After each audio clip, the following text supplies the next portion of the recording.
You're listening to the One Man Show Network. Welcome to the MMA Fight Picks podcast with your host, Aaron Weinbaum.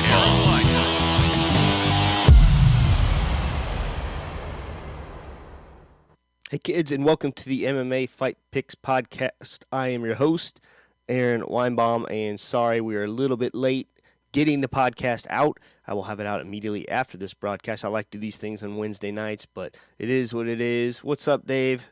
McGrath has just joined, not via guest, sorry, but he's watching it at work, I believe. And but if you are available, send me a text. Anyway, we are picking fights for Nashville, March 23rd at the Bridgestone Arena in, well, I said Nashville already.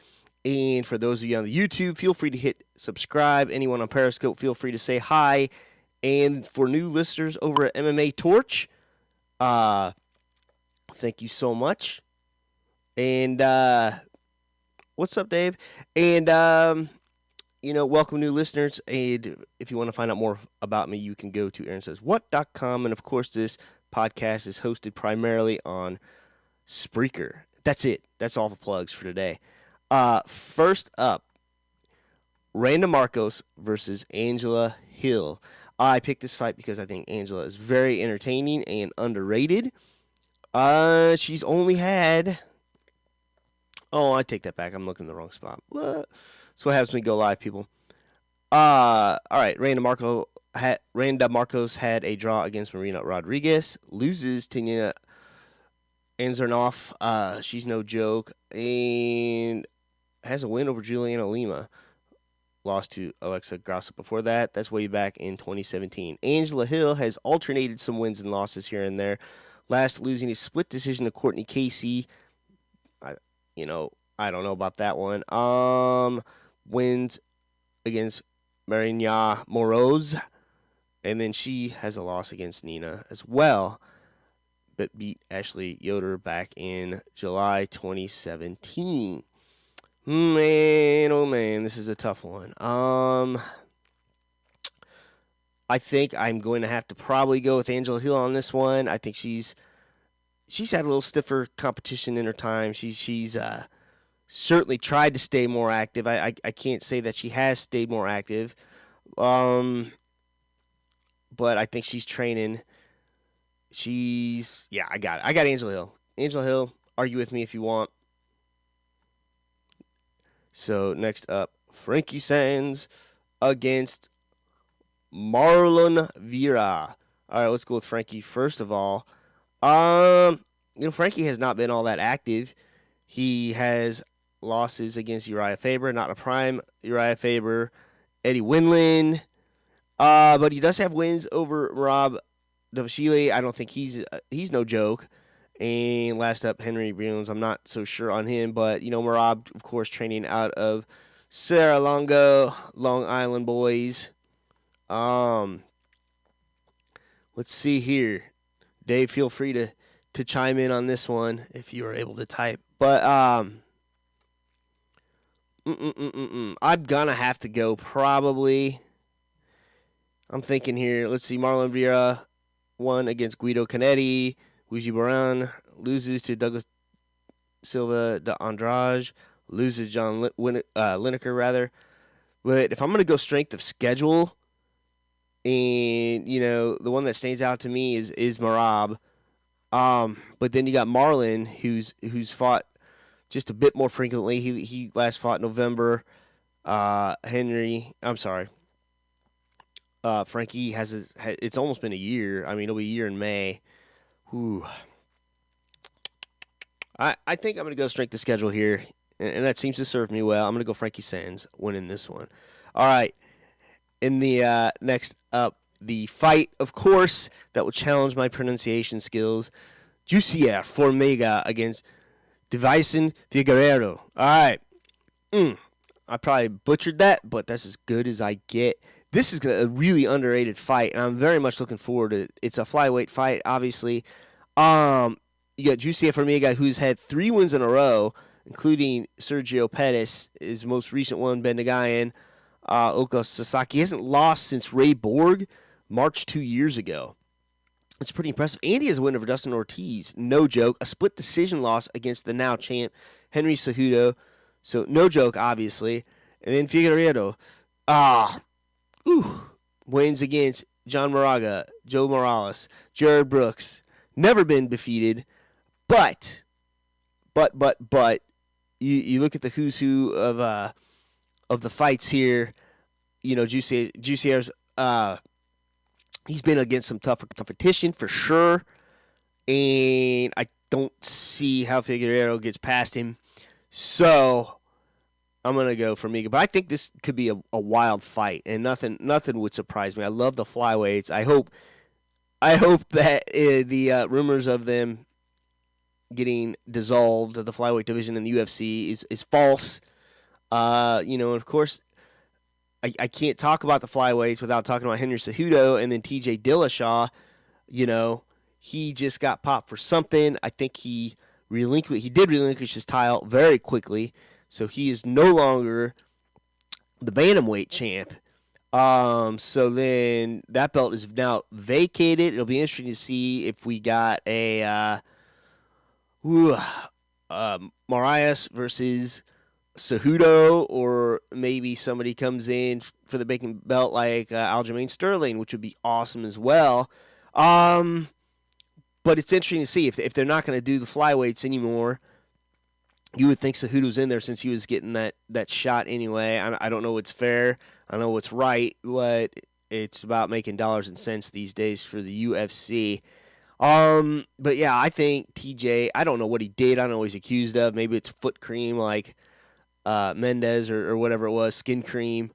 But I think that, yeah, he just relinquished that thing quick. And you can say, I don't know if it's honorable or he knew he was busted. And I know there's some things that USADA doesn't have to disclose anymore. So feel free, leave me some comments and let me know what you think as well. Next up, Curtis Blaydes, the coolest name in MMA, against Justin Willis.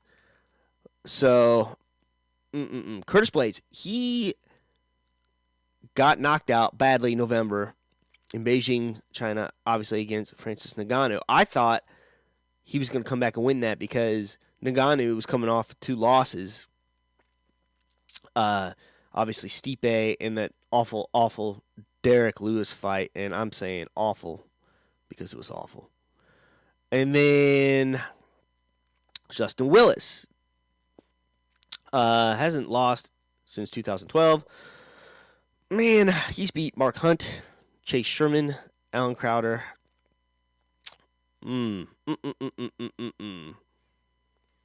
then you got Curtis. Let's go back to Curtis. Let's look at his strength of schedule here. The thing about that Francis fight was I think he got a little eager, but that's his second loss against him. I don't know if he gets that third crack, and that kind of bums me out. So win or lose, I think that kind of leaves him in a little bit of a title limbo because Francis is up there. Francis is ahead of him. He, obviously beating Cain Velasquez and beating, Curtis Blaydes before that. But Blaydes has wins over Alistair, Mark Hunt, Alexei Olenek. Man. And just a whole bunch of tongue twisters besides that. And it's not that he lost by a razor-thin decision both times to Francis Ngannou. It's just he got beat bad. And, the first fight was a doctor stoppage. So, then you got Justin Willis. Look, I think Curtis Blaydes does win this fight. He's certainly looking to come back and put himself in contention. I just think unless something happens to Francis Ngannou, he's not going to get there. He's going to be like that top 4 or 5. He's not going to get up to the top 2 or 3. It'd be nice to see him get some higher-ranked opponents if he wins, when he wins, whatever. Maybe he gets Cain Velasquez next. I don't know. You think Cain would want to come back. I don't know how his knee is or any of that. So, which brings us to the main event of the evening.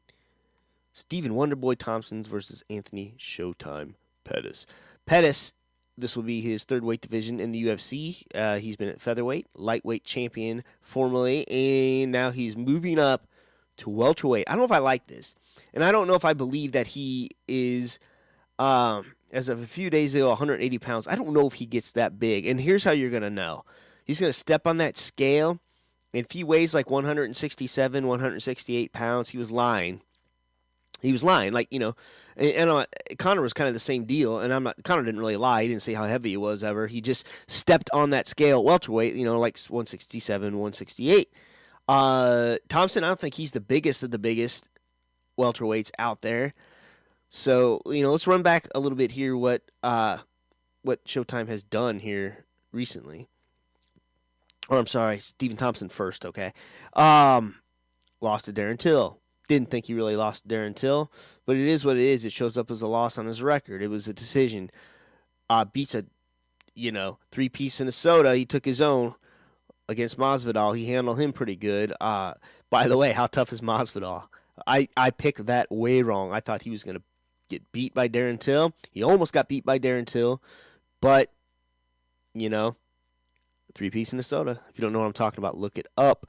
He lost that decision to Tyron Woodley. Lost a draw. You had a draw with Tyron Woodley. He's beaten Rory McDonald, and that's way back in 2016. Beat Johnny Hendricks. Okay, enough.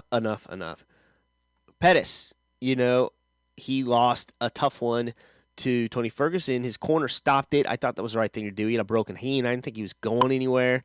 Michael Chiesa, he beat him in that armbar.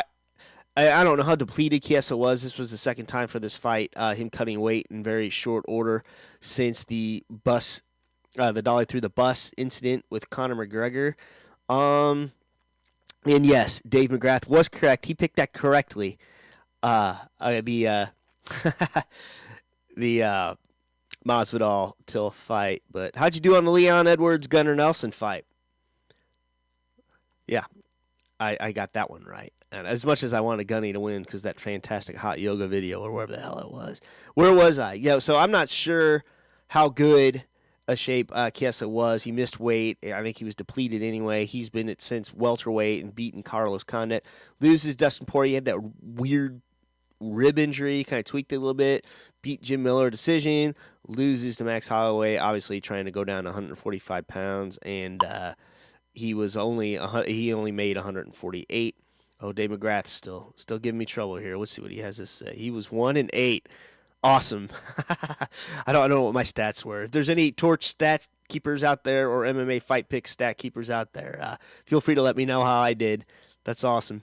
You can find me also on Tapology as well. I do pick fights for that. I believe it's with MMA Unleashed. So that's fun too. It's just a nice little competitive thing between fans to pick fights. And MMA Unleashed, I should say, is on the Facebook. Anyway, back to the fight. David, who do you got? Because I'm going to tell you who I got. I don't think I like this fight for Anthony Pettis. I don't think he's as big as he says he is. And, as much as I think he's a talent, as much as I think he is dynamic, I think Stephen Thompson is going to be too much for him because, Anthony's going to come forward and Stephen's got that nice, he's got that counterpunch style. He's training with the boys in Long Island for sure. Yeah, I think, listen, I said the same thing about Till and I ate my words.